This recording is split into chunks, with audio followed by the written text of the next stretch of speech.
joined Mahbub in promoting the social objective that we jointly shared.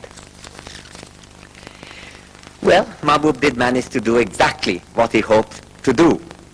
And the Human Development Report started coming out regularly from 1990, published annually by the UNDP, and it is by now one of the major sources of information and understanding of the social and economic world. Mahbub gathered around him a dedicated team of social scientists who worked with him at the UNDP, and also a group of like-minded consultants. By the time Mahbub returned to Pakistan in 1996 to establish the new South Asian Human Development Center in Islamabad, he had the satisfaction of knowing that the institution and tradition of human development reports were already well established and well respected across the world. What then is so special about Mahbub's approach to development as reflected in the Human Development Reports?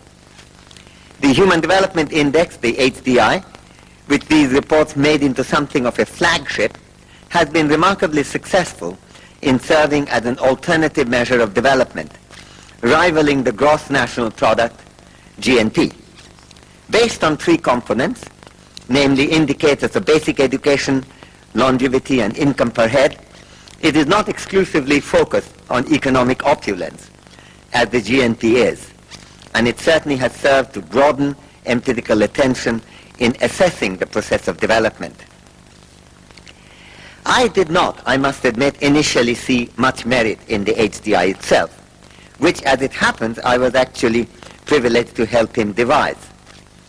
I had expressed to Mahbub considerable skepticism about trying to focus on a crude index of this kind, attempting to catch in one simple number a complex reality about human development and deprivation. In contrast with the coarse index of HDI, the rest of the Human Development Reports contains, in extensive collection of sophisticated tables, a wealth of information on a variety of social, economic, and political features that influence the nature and quality of human life. Why give prominence, it was natural to ask, to a crude summary index that could not begin to capture much of the rich information that makes the Human Development Reports so engaging and so important? In fact, the crudeness had not escaped Mahbub at all. He did not resist the argument that the HDI could not but be a very limited indicator of development. But after some initial hesitation, Mahbub persuaded himself that the dominance of the GNP could not be broken by any set of tables.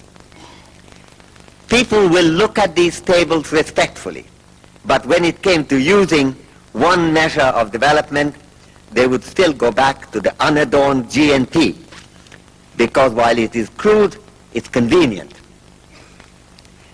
As I listened to Mahbub, I heard an echo of T.S. Eliot's poem, Burnt Norton, "Humankind cannot bear very much reality."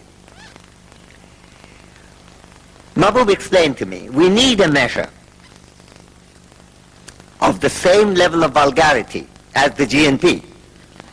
Just one number, but a measure that is not as blind to social aspects of human life as the GNP is. Mahbub hoped that not only would the HDI be something of an improvement on, or at least a helpful supplement to the GNP, but also that it would serve to broaden the public interest in other variables that are plentifully analyzed in detail in the Human Development Reports. Mahbub's basic approach must not be identified simply with the use of HDI, which he chose, and this is the important point, as an instrument of public communication. We have to see the Human Development Index as a deliberately constructed, crude measure offered as a rival to the GNP, an overused and oversold index that Mahbub wanted to supplant. He did succeed in getting the ear of the world through the high publicity associated with the transparent simplicity of the HDI as an index. The HDI is cited again and again And I know Mahbub was both amused and delighted when he read in the newspapers that the Prime Minister of Canada had asked the separatists in Quebec how could they possibly want to separate out of a country that had the highest level of HDI in the latest Human Development Report. The crude index spoke loud and clear and received intelligent attention. And through that vehicle, the complex reality contained in many tables in the rest of the reports also found an interested audience. Mahbub got this exactly right, I have to admit. And I'm very glad that we did not manage to deflect him from seeking a crude measure.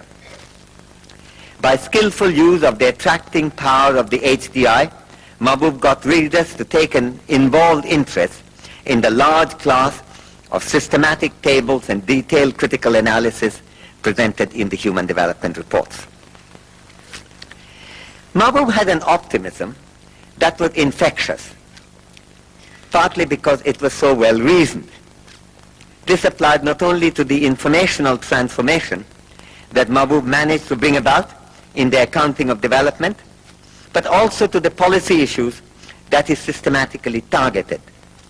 His comparison of the relatively low costs, minuscule costs of education, healthcare, and other features of human development, compared with the huge expenses of military disbursement, was immensely persuasive in bringing out the wastage involved in massive military expenditure and also in showing the high rewards of social programs.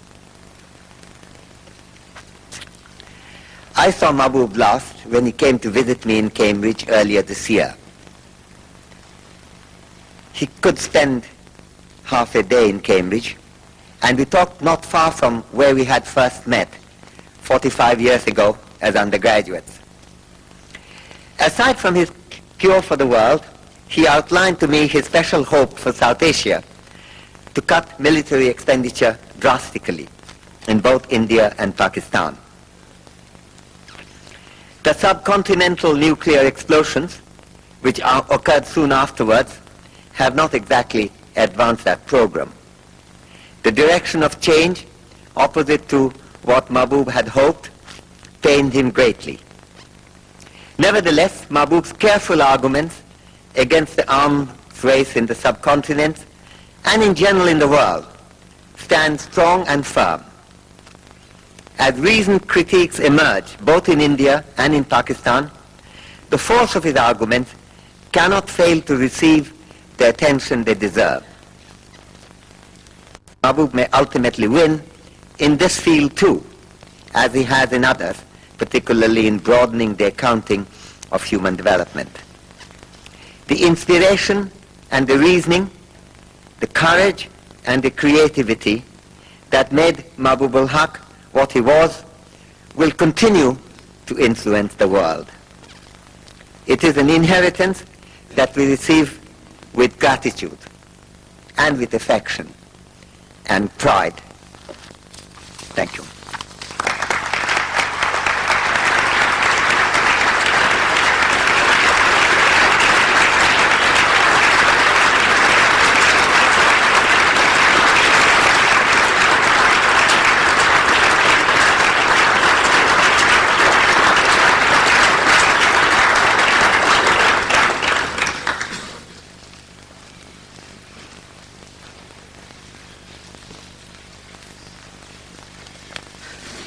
I first met Mahbub during his period at Yale when he was getting his PhD.